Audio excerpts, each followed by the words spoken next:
வலைவலி தொடங்கிய பிறகு இந்திய பொருளாதாரம் குறித்து, உலக பொருளாதாரம் குறித்து, பொதுவாக பொருளாதாரம் குறித்து நிறையவே பேசணும்னு நானும் ஆசைப்பட்டேன். ஆனால் முதல் பொருளாதாரம் குறித்த காணொளியே இந்திய நிதிநிலை அறிக்கை, இந்தியாவுடைய பட்ஜெட் குறித்த காணொளியாக அமையும்னு நான் கொஞ்சம் கூட எதிர்பார்க்கல.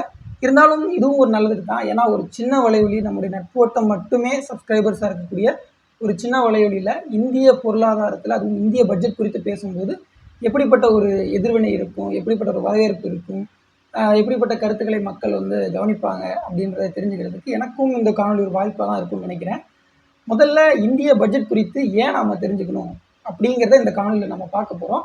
அது மட்டும் இல்லாமல் நார்த் பிளாக்ல மணமணக்க கிண்டின அல்வாவை நிர்மலா சீதாராமன் அவர்கள் நார்த் பிளாக்ல மட்டுமே நல்ல மனசோட கொடுத்து முடிச்சிருவாங்களா, அல்லது பட்ஜெட் என்கின்ற பேரில் நாடாளுமன்றத்துக்கே அல்வா கொடுத்துருவாங்களா, அல்லது வரிகள்ன்ற பேரில் நாட்டு மக்களுக்கும் சேர்த்து அந்த அல்வாவை கொடுத்துருவாங்களா அப்படின்னு நானும் கொஞ்சம் யோசித்து பயப்படத்தான் செஞ்சேன். இருந்தாலும் கூட இந்தியாவுடைய பட்ஜெட் என்பது ஒரு காலகட்டங்களில் இந்தியாவுடைய மேல்தட்டு மக்கள், அதாவது அப்பர் கிளாஸால் மட்டும்தான் கவனிக்கப்படுறதா இருந்துச்சு. ஆனால் இன்றைக்கு ஓரளவு அது வந்து அப்பர் மிடில் கிளாஸ், ஏன் லோயர் மிடில் கிளாஸ் கூட ஓரளவு கவனிக்க தொடங்கிட்டாங்க. ஏன்னா அதற்கு காரணம் அவர்கிட்ட ஓரளவு கல்வி மற்றும் அரசியல் சார்ந்த விழிப்புணர்வு, நிதி சார்ந்த ஓரளவு கவனங்கள் அவங்களுக்கு கூடியிருக்கு. அதனால் அவங்க வந்து ஓரளவு இந்த பட்ஜெட்டை கவனிக்க தொடங்கியிருக்கிறாங்க. அந்த விதத்தில் ஒவ்வொரு குடிமகனும் இந்தியாவுடைய பட்ஜெட்டை கவனிக்கணும். ஏன் கவனிக்கணும், எதுக்கு கவனிக்கணும், எதையெல்லாம் கவனிக்கணும் அப்படிங்கிறத தான் இந்த காணொலியில் பார்க்க இருக்கிறோம். இது தமிழரசு ஒளி, நான் உங்கள் சரவணன்.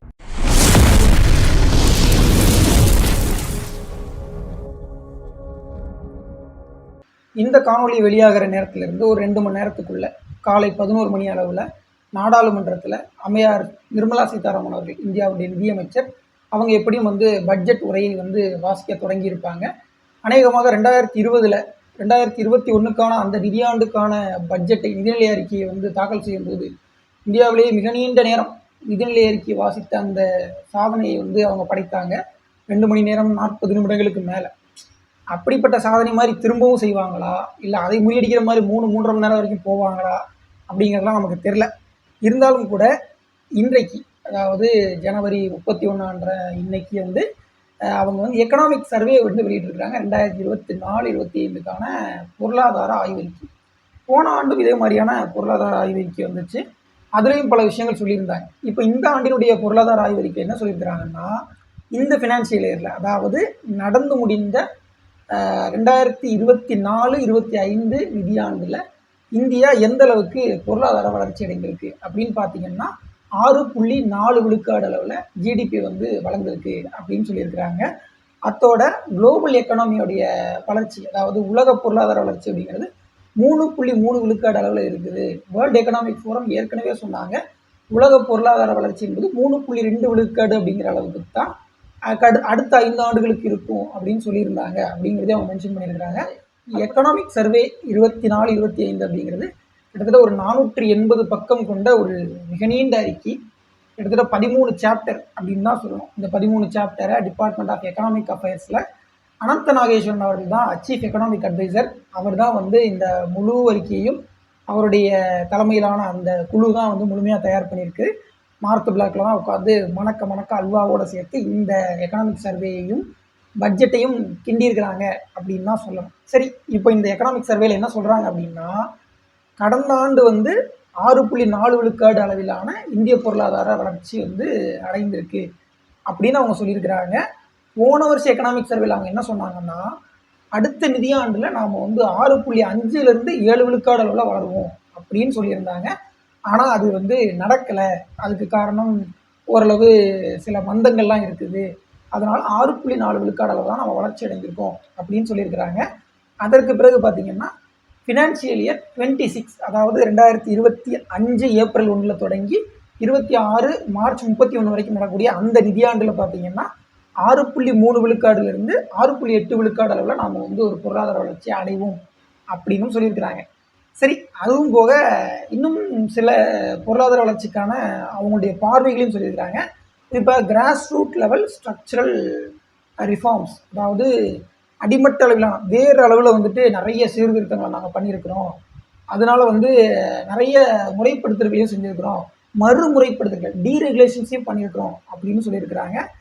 அதே மாதிரி பார்த்திங்கன்னா ரீட்டெயில் ஹெட்லைன் இன்ஃப்ளேஷன் அப்படின்னு சொல்லக்கூடிய சில்லறை சில்லறை வர்த்தகத்தில் வந்து பணவீக்கம் எந்த மாதிரி இருக்குது அப்படின்னு பார்த்தீங்கன்னா, கிட்டத்தட்ட 4.9 விழுக்காடு அளவில் வந்து நம்ம கட்டுப்படுத்தி இருக்கிறோம். அதுக்கு முந்தைய வருஷம் பார்த்தீங்கன்னா 5.4 விழுக்காடு அளவில் இருந்துச்சு. நாம் அதில் வந்து 0.5% வந்து அதை வந்து நம்ம அந்த சில்லறை வர்த்தக பணவீக்கத்தை வந்து கட்டுப்படுத்தியிருக்கிறோம் அப்படின்னு சொல்லியிருக்கிறாங்க.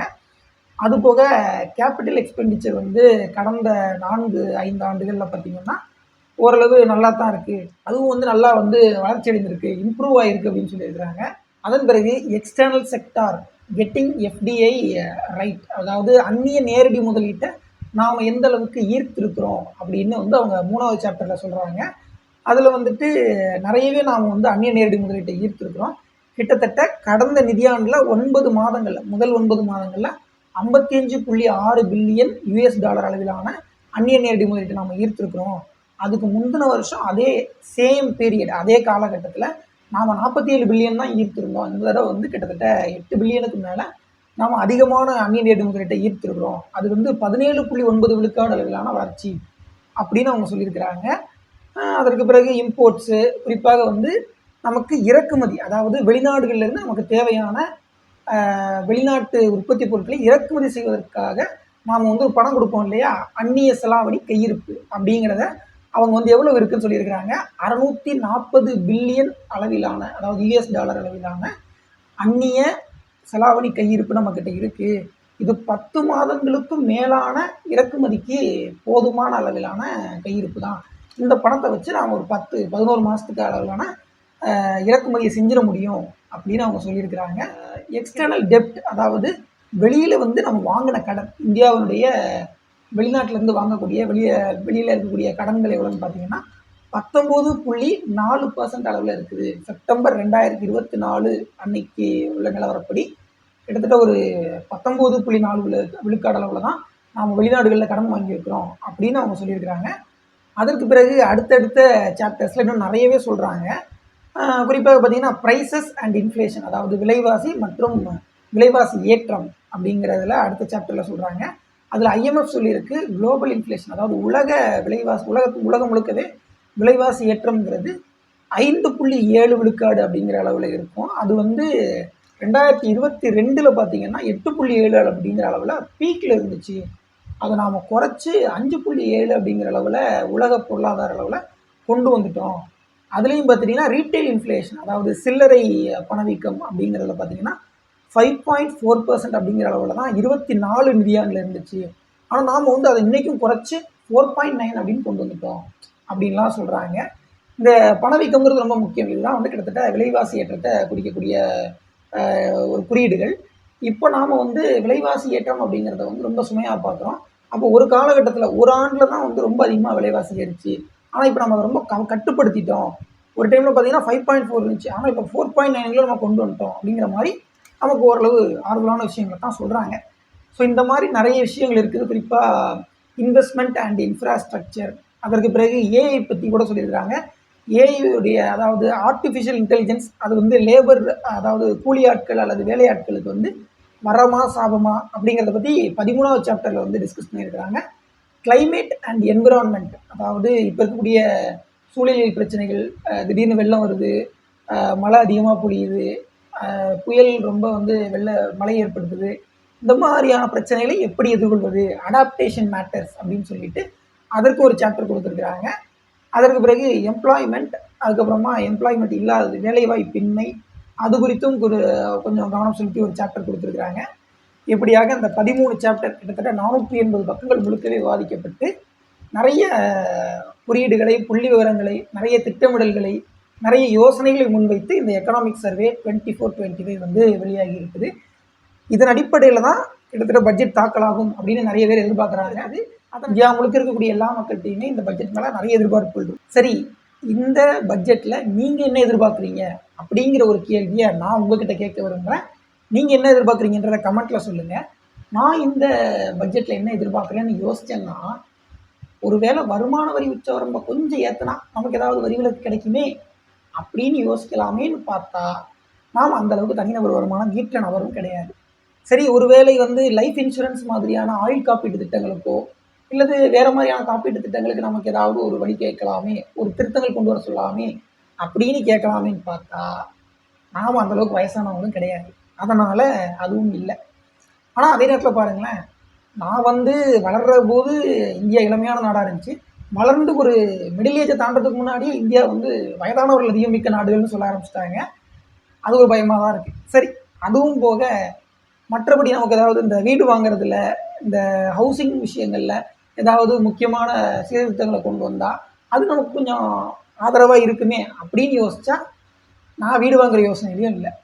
இப்படி ஒன்று ஒன்றா யோசித்து பார்த்தா கடைசியில் லேடிஸுக்கான எதுவும் இல்லை, அது இல்லை, இது இல்லைன்னு சொல்லி எனக்கு எந்த தேவையும் இல்லை அப்படிங்கிற ஒரு இடத்துக்கு நான் வந்துட்டேன். குறிப்பாக எனக்கு எந்த தேவையும் இல்லைனா கூட இந்த பட்ஜெட்டில் நான் எதிர்பார்க்குற மிக முக்கியமான ஒரு விடயம் மேனுவல் ஸ்கேவெஞ்சர்ஸுக்கான ரீஹாபிலிட்டேஷன் ஃபண்ட். அதாவது சபாய் கரம்சோரி அந்தோலன் ரீஹாபிலிட்டேஷன் ஃபண்ட் அப்படிங்கிறவர், அதற்குன்னு ஒரு நிறுவனமே இருக்குது. மலம் அள்ளுபவர்களுடைய மறுவாழ்வுக்கான நிதி. அந்த நிதி 2014-15 காலகட்டங்கள்லாம், அந்த நிதியாண்டுலலாம் பார்த்தீங்கன்னா பட்ஜெட்டில் 470 கோடி அளவுக்கு ஒதுக்குனாங்க. ஆனால் கடந்த சில ஆண்டுகளில் பார்த்தீங்கன்னா 10 கோடி 5 கோடிங்கிற அளவில் ரொம்ப குறைவாயிடுச்சு அப்படின்னு சொன்னாங்க. 2024 நாடாளுமன்ற தேர்தல் முடிந்த பிறகு ஜூலை 27 என்னுடைய நினைவு, அந்த 2024 தேர்தலுக்கு பின் வந்த அந்த இடைக்கால பட்ஜெட்டில் மேனுவல் ஸ்கேவெஞ்சர்ஸுக்கான நிதி வந்து சரிவர கவனிக்கப்படலை, ஒதுக்கப்படலை அப்படிங்கிற ஒரு குறைபாட்டை பல ஊடகங்களும் பல சமூக ஆர்வலர்களும் வெளிப்படுத்தியிருந்தாங்க. குறிப்பாக டெலிகிராஃப் இதழ் அவங்க பார்த்தீங்கன்னா கடந்த 6 மாதங்களில் 40க்கும் மேற்பட்ட மலக்குழி மரணங்கள் நிகழ்ந்திருக்கு. ஆக இந்த சஃபாய் கரம்சோரி அந்தோலன்கிறதுக்கான ரீஹாபிலிட்டேஷன் ஃபண்ட், அதாவது மேனுவல் ஸ்கேவெஞ்சர்ஸ்க்கான ரீஹாபிலிட்டேஷன் ஃபண்ட் மறுவாழ்வு நிதியை வந்து ஒதுக்குவதற்கு மத்திய அரசு கவனம் செலுத்தணும் அப்படிங்கிற ஒரு விஷயத்த அவங்க வந்து குறிப்பிட்டிருந்தாங்க. இந்த மறுவாழ்வு நிதி என்னன்னு கேட்டிங்கன்னா, அந்த மலக்குழியில் சுத்தம் செய்கிற வேலையில் ஈடுபடக்கூடிய அந்த மக்களுக்கு மறுவாழ்வு ஏற்படுத்தணும்னா அவங்களுக்கு வேறு தொழிலுக்கு அவங்கள மாற வைக்கணும். அதுக்கு வேறு தொழில் செல்வதற்கான ஒரு பயிற்சி, உதவித்தொகை மாதிரியான விடயங்களை வழங்குவது தான் அந்த ரீஹாபிலிட்டேஷன் ஃபண்ட். அந்த நிறுவனத்தினுடைய வேலையும் கூட அதுதான். அப்போ அதையெல்லாம் வந்து ஒதுக்காமல் இருக்காங்களே அப்படிங்கிறது ஒரு விமர்சனம் அன்றைக்கு அந்த பட்ஜெட் தாக்கல் செய்யப்பட்ட போது வந்தது. அந்த விமர்சனத்தை இந்த பட்ஜெட்டில் நான் எழுப்பக்கூடாதுன்னு நினைக்கிறேன். அதற்காக நிர்மலா சீதாராமன் அவர்கள் அந்த பட்ஜெட்டில் கொஞ்சம் கவனம் செலுத்தணும். முன்னாடி இருந்த மாதிரி 420 கோடி ஒதுக்கலைன்னா கூட இந்த மேனுவல் ஸ்கேவெஞ்சர்ஸ் இன்றைக்கி எந்த அளவில் இருக்கிறாங்க, அவங்களுக்கு எந்த அளவுக்கு நிதி தேவைப்படுது அப்படிங்கிறதெல்லாம் கவனித்து அதற்கேற்ற அளவில் கணக்கீடு செய்து அதற்கான நிதியை ஒதுக்கணும் அப்படிங்கிறத நான் சொல்லிக்க விரும்புகிறேன். மற்றொரு விடயம் என்னென்னா, தனிநபர் வருமான வரி வரம்பு அது உண்மையாகவே வந்து உயர்த்தப்படணுமான்னு கேட்டிங்கன்னா, விலைவாசி, அதற்கேற்ற பணவீக்கம் போன்ற பல விடயங்கள் இருக்குது. அதுக்கு ஏற்ற மாதிரி பார்த்தோம்னா இன்றைக்கி தனிநபருடைய வருமான வரி உச்ச வரம்பை கொஞ்சம் உயர்த்தினா அது நல்லது அப்படின்னு தான் தோணுது. அது கொஞ்சம் அப்படிங்கிறத விட இத்தனை லட்சங்களுக்கு மேலே இருந்தால் நல்லது அப்படின்னு சொல்லி பொருளாதார நிபுணர்கள் ஒரு குறிப்பிட்ட தொகையவே குறிப்பிடுறாங்க. அந்த அளவுக்கு உயர்த்தினா கூட அது பலருக்கும் நன்மை பயக்கத்தான் செய்யும். மிக முக்கியமான விடயம், இந்தியாவில் இருக்கக்கூடிய மக்கள் 5 ஆண்டுகளுக்கு ஒரு முறை வாக்களிக்கலாம், ஆனால் தினம் வரி செலுத்துகிறாங்க. அப்படி தினம் வரி செலுத்துகிற மக்கள் இந்த பட்ஜெட்டை கவனிக்கலைன்னா அவங்க செலுத்துகிற வரிக்கான அர்த்தத்தையே, அந்த பொருளையே அவங்க இழந்துருவாங்க அப்படிங்கிறத இந்த இடத்துல வந்து நான் குறிப்பிட விரும்புகிறேன். இந்த பட்ஜெட்டில் வீட்டு வசதிக்கான ஏதாவது திட்டங்கள், ஏதாவது விதிவிலக்குகள், வரி விலக்குகள் ஏதாவது கொடுக்கப்படுதா அப்படிங்கிறதையும் சாமானியர்களான நம்ம எல்லோருமே கவனிக்கணும். ஏன்னா இந்தியாவில் வீடு இல்லாத ஏழை மக்கள், வீடு வாங்க முடியாத மக்கள் இப்படி பலரும் இருக்கத்தான் செய்கிறாங்க. அதனால் வீடுகள் குறித்து இந்த பட்ஜெட்டில் நிதிநிலை அறிக்கையில் என்னென்ன விடயங்கள்லாம் சொல்லப்படுது, அது நமக்கு சாதகமா, அது வீடு வாங்குறவங்களுக்கு சாதகமா, விற்கிறவங்களுக்கு சாதகமா, இதை எல்லாத்தையும் நாம் கவனிக்க வேண்டும். நாம் எல்லாரும் ஒரு வீடு வாங்கணும்னா குறைந்தபட்சம் ஒரு வேலையில் இருக்கணும். அது சுயதொழிலாக கூட இருக்க அதிகப்படியான வாய்ப்புகள் இருக்குது. இந்தியாவில் செல்ஃப் லேபர்ஸ்னு சொல்லப்படக்கூடிய சுய வேலை வாய்ப்பு தேடக்கூடிய மனிதர்கள், சுயதொழில் செய்யக்கூடிய தொழில் முனைவர்கள் நிறைய பேர் இருக்கிறாங்க. அந்த வகையில் அவங்களுக்கெல்லாம் அடிப்படையானது தொழில் கடன். அந்த தொழில் கடனில் வட்டி விகிதங்கள் ஏதாவது குறைக்கப்படுதா, அதிகப்படியான தொழிற்கடன்கள் வழங்குவதற்கான திட்டங்கள் அறிவிக்கப்படுதா, நிதி ஒதுக்கப்படுதா அப்படிங்கிறதையும் நாம் எல்லாருமே கவனிக்கணும். அது நமக்கு மனநிறைவு இருக்குதா, போன ஆண்டை விட இந்த ஆண்டு குறைவான ஒதுக்குறாங்களா, அதிகமாக ஒதுக்குறாங்களா, இதையெல்லாம் இந்த பட்ஜெட்டில் நாம் கவனிக்கணும். அதற்கடுத்து குழந்தைகளினுடைய தொடக்க கல்வியிலிருந்து உயர்நிலை கல்வி வரைக்கும், மேல்நிலை கல்வி, உயர்நிலை கல்வி வரைக்கும், ஹையர் எஜுகேஷன் வரைக்கும் இன்றைக்கும் இந்தியாவில் முழுமை பெறாத எத்தனையோ மாவட்டங்கள், கிராமங்கள், எவ்வளவோ இடங்கள் இருக்குது. அப்படி இருக்கும்போது இந்தியாவில் இருக்கக்கூடிய குழந்தைகள் முழுமையாக தங்களுடைய மேல்நிலை கல்வியை நிறைவு செய்கின்ற வகையில் என்ன மாதிரியான திட்டங்கள் வகுக்கப்படுது, நிதிகள் ஒதுக்கப்படுது. குறிப்பாக அண்மை காலத்தில் கூட பார்த்தீங்கன்னா பழங்குடி மக்களுக்கு ஏகலைவா பள்ளிகள்னு ஒரு பள்ளிகள் தொடங்கப்படுது. அந்த ஏகலைவா பழங்குடி பள்ளிகளில் பெரும்பாலும் செயல்படுவதில்லை என்கின்ற ஒரு குற்றச்சாட்டு அண்மையில் ஒரு மாதத்துக்குள்ளே தான் எழுந்தது. அப்படிங்கிறப்போ அந்த மாதிரியான பள்ளிகள் ஏன் செயல்படுத்தப்படுறதில்லை, அதற்கு போதுமான அளவு நிதி ஒதுக்கப்படுறது இல்லையா, நிர்வாகம் கவனிக்கப்படுறது இல்லையா அப்படிங்கிற பல கேள்விகள் இருக்குது. அதற்கு அடுத்தது வேலை வாய்ப்பு. அதாவது ஒருத்தர் படித்து முடிச்சிட்டோம், படித்து முடிச்சதுக்கு நம்ம என்ன பண்ணுவோம், வேலை தேடுவோம். அப்படி நாம் வேலை தேடும்போது சரியான வேலை வாய்ப்பு இருக்கக்கூடிய ஒரு நாடாக இது இருக்குதா, வேலை வாய்ப்பு இந்தியாவில் எந்த அளவில் இருக்குது அப்படிங்கிறது ஒரு கேள்வி. 15 வயதுலேருந்து அதற்கு மேற்பட்ட நபர்களுடைய வேலையின்மை விகிதம், 15 வயசுலேயே ஒருத்தவங்க வேலைக்கு வந்துடுறாங்க அப்படின்னா அதுக்கு மேற்பட்டவங்க 15 வயசுலேருந்து அதுக்கு மேற்பட்டவங்களுடைய வேலையின்மை விகிதம், அன்எம்ப்ளாய்மெண்ட் ரேஷியோ ரேட் எவ்வளோ அப்படி இருக்குன்னு பார்த்தோம்னா அது வந்து 2017-18 6 விழுக்காடு இருந்துச்சு. 2023-24 3.2 குறைஞ்சிருச்சு அப்படின்னு அவங்க இந்த எக்கனாமிக் சர்வேல சொல்கிறாங்க. அதே நேரத்தில் சரி படித்து முடித்து வேலைக்கு போய் ஓடி ஆடி எல்லா வேலையும் செய்து மிடில் ஏஜ்லாம் கிராஸ் பண்ணி கடைசியில் ஒரு 55-60 வயதிற்கு பிறகு, அதாவது நம்முடைய ஓய்வு காலம், அந்த காலத்திற்கு வரும்போது நமக்கு தேவையானது 2 தான். ஒன்று ஓய்வூதியம், இன்னொன்று முதுமையினால் வரக்கூடிய உடல்நலக்குறைவுகளுக்கு மருத்துவ செலவு, ஓய்வூதியம், அந்த செலவுகளை கவனிப்பதற்கு. இப்படி 2 தான் தேவைப்படும்.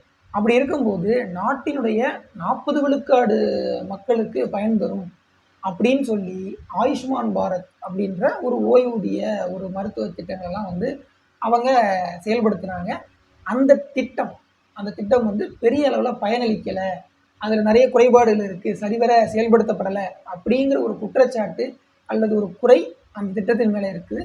சரிவர அந்த திட்டத்தை செயல்படுத்தி அது மக்களுக்கு பயனளிக்கும் வண்ணம் மாற்றி அமைக்கப்படணும் அப்படிங்கிறது பல வயது முதிர்ந்தவருடைய கோரிக்கையாக இருக்குது. மற்றபடி தொழில்துறை சார்ந்த வரிகள், பெரிய பெரிய பணக்காரர்களுக்கான வரிகள், corporate taxes, direct taxes, indirect டாக்ஸஸ்னு பல விதத்திலையும் நம்மை பாதிக்கக்கூடிய விடயங்களை இந்த பட்ஜெட்டில் நாம் கவனிக்கணும். குறிப்பாக நேரடி வரி அப்படின்னு சொல்லப்படக்கூடிய வரி அதிகமாக இருக்கணும், மறைமுக வரி குறைவாக இருக்கணும். அதுலேயும் பெரிய பணக்காரர் இந்தியாவிலேயே ஒரு 10 அல்லது 20 அல்லது ஒரு முதல் 50 பெரும் பணக்காரர்கள் இருக்காங்கன்னா அவங்கக்கிட்ட எந்த அளவுக்கு வரி வசூலிக்கப்படுது அப்படிங்கிறதையும் நாம் கவனிக்கணும். ஏன்னா அவங்க சம்பாதிக்கிறதும் நாம் சம்பாதிக்கிறதும், அதாவது இந்தியாவின் ஏழை மக்கள், சராசரி மக்கள், நடுத்தர மக்கள் சம்பாதிக்கக்கூடியதும் இந்தியாவின் பணக்காரர்கள் ஒரு 50 பேர் சம்பாதிக்கக்கூடியதும் ஒன்றும் கிடையாது. அப்படி இருக்கும்போது 2 பேர்ட்டையும் ஒரே மாதிரியான வரி விதிப்பது என்பது நியாயமற்றது அப்படிங்கிறதையும் நாம் இந்த பட்ஜெட்டில் கவனிக்கணும். மற்றபடி இந்த பட்ஜெட் மீது உங்களுக்கு இருக்கக்கூடிய எதிர்பார்ப்பு என்ன, நீங்கள் இந்த பட்ஜெட் மீது என்ன விமர்சனத்தை வைக்க போகிறீங்க அப்படிங்கிறதெல்லாம் பட்ஜெட்டை கவனிச்சுட்டு கமெண்ட்டில் சொல்லுங்கள். இந்த நிதிநிலை அறிக்கையை கவனிப்பதும் விமர்சிப்பதும் அதில் இருக்கக்கூடிய நல்லது கெட்டதுகளை பேசுவதும் நல்லதை வரவேற்பதும் கெட்டதை சுட்டி காட்டுவதும் நம்முடைய வேலை. அதே நேரத்தில் நிதியமைச்சர் அம்மையார் நிர்மலா சீதாராமன் அவர்களை ஊர்கா மாமி அப்படின்ற அந்த வார்த்தையெல்லாம் சொல்லி கிண்டல் பண்ணுறதை விட்டுட்டு இந்த நிதிநிலை அறிக்கையை பற்றி பேசி ஆக்கப்பூர்வமான விமர்சனங்களை வச்சிங்கன்னா அதனால் அரசியலில் உருப்படியான மாற்றங்கள் ஏதாவது நடக்கும். அதை விட்டுட்டு இல்லை நான் அந்த அம்மாவை வந்து தனி மனித தாக்குதல் தான் பண்ணுவேன் அப்படின்னு யாராவது போனீங்கன்னா நான் சொல்லி அவங்கள கட்டுப்படுத்த முடியும், அதுக்கு வாய்ப்பு இல்லை. மற்றபடி ஆக்கப்பூர்வமான விமர்சனங்களை நான் வரவேற்கிறேன். அந்த அளவில் ஆக்கப்பூர்வமான விமர்சனங்களை மட்டுமே கமெண்ட்டில் சொல்லணும் அப்படிங்கிறதையும் கேட்டுக்கிறேன். மீண்டும் இன்னொரு காணொலியை சந்திக்கிறேன். இது தமிழரசு வலையொலி. நான் உங்கள் சரவணன். நன்றி, வணக்கம்.